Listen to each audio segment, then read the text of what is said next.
Good morning, good morning, good morning, good morning. Good morning po sa inyo kabos mga katiwala. Welcome po sa satuyang programang Simbahan na Sin Komunidad. Father Francis po, magribahan kitang unya na Webes.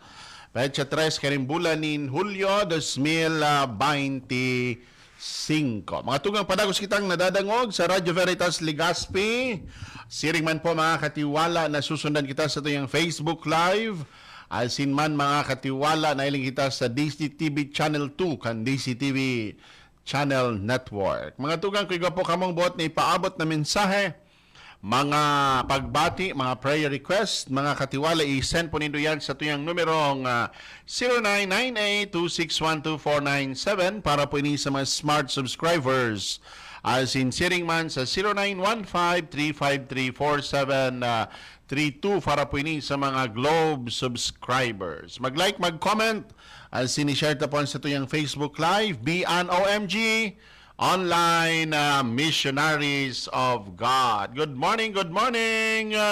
Good morning po sa gabos niya itong mga katiwala na padagos na nakikisumaro sa tuya pong pag-oristorya sa Arualdao. Yes, happy listening po sa gabos niya itong avid listeners kang Radio Veritas FM 1008, mga katiwala. Sinsiring man po sa tuyang mga viewers sa Facebook. Hello, good morning po. Ano lamang po sa indo na pong napaghanda na pangudtuhan. Pangurudtuhan naman po mga katiwala. Ang iba nagpapamahaw pa sana. Ang iba na mamanggi pa sana nga.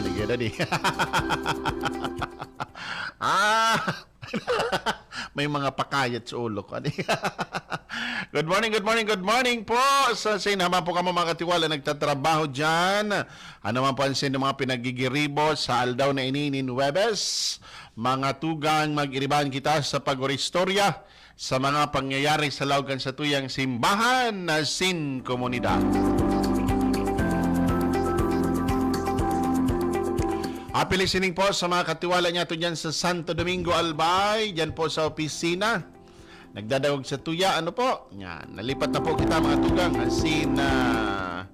Yan na po kita sa bagong mission area. Mission assignment. Yan po sa Banwaan, kan Santo Domingo. Alagad padagos man po girara kita mag-iribandig niya mga katiwala sa Radio Veritas. Kariba po sa DMSI, Diocesan Multimedia Services Incorporated. Mga katiwala, kumusta po ang sa indong simana sa aga biyernes na po? First Friday, first Saturday, mag-debosyon sa banal na puso asin malinikon na puso kan sa tuyang mahal na ina. Banal na puso kan sa tuyang kagurangnan. Asin man mga tugang, unyan man na Hulyo iyo ang Saint Ignatius Month. Ano po? Sa mga Jesuit friends and mga initiators kan debosyon kay San Ignacio. Saint Ignatius Month ngunyan mga katiwala. Ano po? Yes, siring man sa tuya ngunyan man na bulan, iyo po mga katiwala ay Nutrition Month. Ano po ang sa tuya pong tema sa 51st Nutrition Month 2025? Food security maging priority, sapat na pagkain na karapatan natin. Yung po yung mga tugang sa tuyang pag-irestoryahan, ano po? Ang Nutrition Month, ano ang kagayunan kay ni sa tuya po mga tugang? Awareness po niya to, mga katiwala, sa kahalagahanin pagkakan.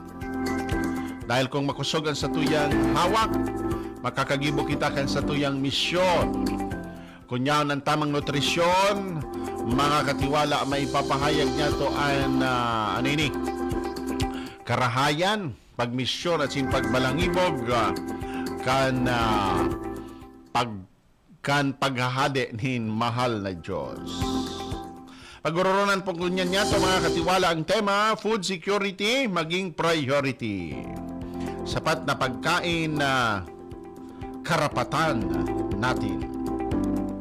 Aram po ninyo mga tugang sa kadakol na mga pinag-aampang na mga pagbalo kan sa tuyang nasyon mula sa hali mga katiwala sa pagtios sa mga pangyayari sa tuyang kapalibutan, climate change, asin man mga katiwala kakulangan sa edukasyon, saro sa pinag-iristoryahan man baga po, iyo ang seguridad sa pagkakan or food security.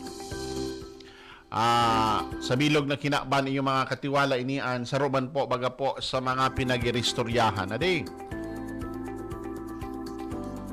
paano kita po maging secure sa pagkakan?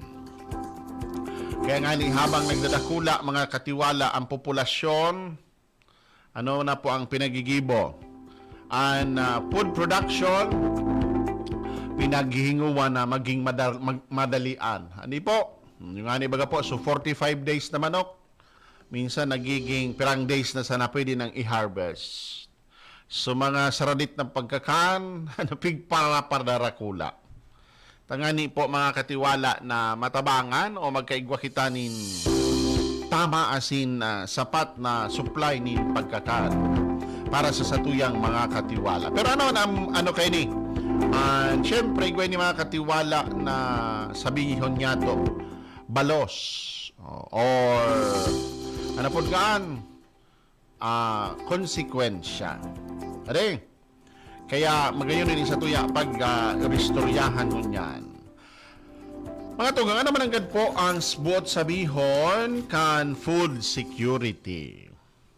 Susog sa Food and Agriculture Organization or FAO, FAO, ang food security nangyayari kung ang gabos na tawo sa gabos na panahon may physical, social, sin economic access sa sapat, ligtas, asin masustansyang pagkakan na nagtatao mga tugang nin kasimbagan sa pangangaipuhan kan salud asin man pang nutrisyon. Kung sa tuyang isipon, mahalaga ini mga tugang. Dahil kung daing tamang pagkakan, paano kita mananggad makakapagklase? Paano kita mga tugang makakapagtrabaho? Asin paano kita makakahero? Kaya kaipuhan mga katiwala ang tama asin marhay na sustansya kan sa tuyang pagkabuhay. Ang nutrisyon, mga tugang, pundasyon kan buhay nin sarong tawo. Bakong iyo po. Kaya nga ni baga po sa hierarchy of needs, saro po sa kaipuhan, sa hierarkiya kan sa tuyang kaipuhan, iyo ang pagkakan. Asin sa pagkakan, mga tugang, yaon po ang tamang nutrisyon. No? Dahil kung daman kitamang nutrisyon, mga katiwala, bako man giraray magayon. Bakong iyo po, kung anas na sana po mga katiwala, karne, bakong balanse sa tuyang pagkakan, yaon man giraray po mga katiwala, bakong magayon na resulta or bunga kan pagkakan. Ano po? Arog bagangun yan. Ang satuya po mga tugang na satuya po mga tugang na sistema.